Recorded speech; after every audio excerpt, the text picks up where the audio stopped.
asked me if I would sort of lead this off, and I was like, I don't want to go up there and say a bunch of nice stuff about Dad. He's like, no, I want it to be really mean. I'll do it.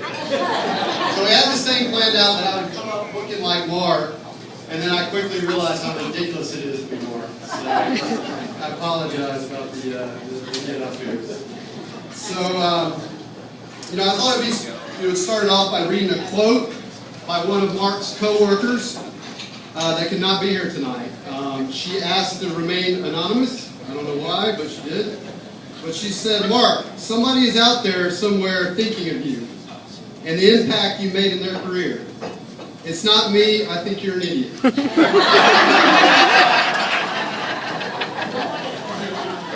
Some people just don't realize how great of a salesperson Mark really is.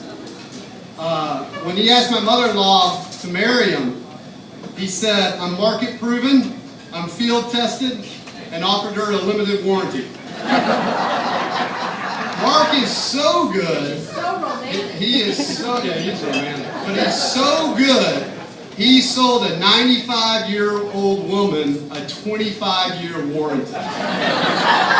And his mother-in-law is still using that microwave. One downside to Mark, has anybody ever got a letter from Mark? Has everybody ever seen his handwriting? I got a letter in the mail from him one time, and I thought I had a Korean pen pal. I didn't know it. It's awful. I mean, he has his own font. It's called, huh? Why can I not play it? His grammar is really bad too. But the only thing you got to remember is now, Mark, I is before E, except in Budweiser. Mark, people don't realize Mark was very innovative at Whirlpool. He came up with a lot of good ideas. They were awful ideas. They never used any of them, but he came up with them. There was the cat compactor. That wasn't very good. No. Baby's first microwave, which that wasn't very good.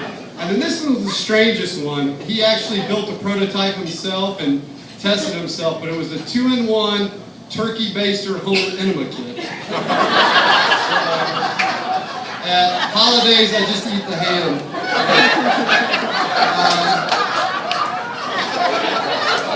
Mark's got a lot to think about in retirement day. At work, he thought about things a lot of time. Now he's got a lot to think about in retirement. Like he's going to get out of bed to pee.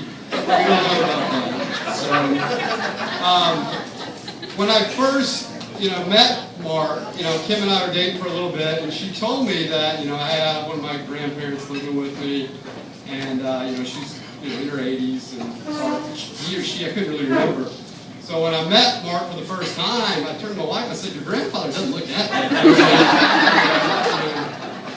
So, people give Mark a hard time about his hobbies, like croquet. They give him a hard time about that. He does have a new hobby. He likes to go to antique auctions. And he actually took me the other day, but we had to leave when 3 people bid on him. So,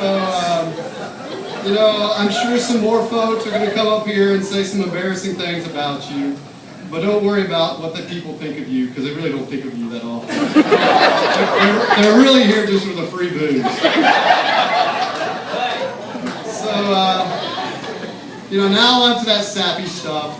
Mark, you're truly a great guy, a very generous and kind person. You give so much back to your community. You're a great father, an awesome granddad, and I'm proud you're my father-in-law. And I also look forward to you to volunteering to babysit my kids more. Thank you, Mark.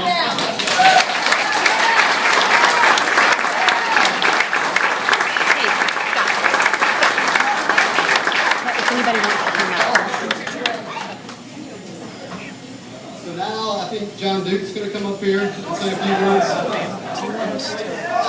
words.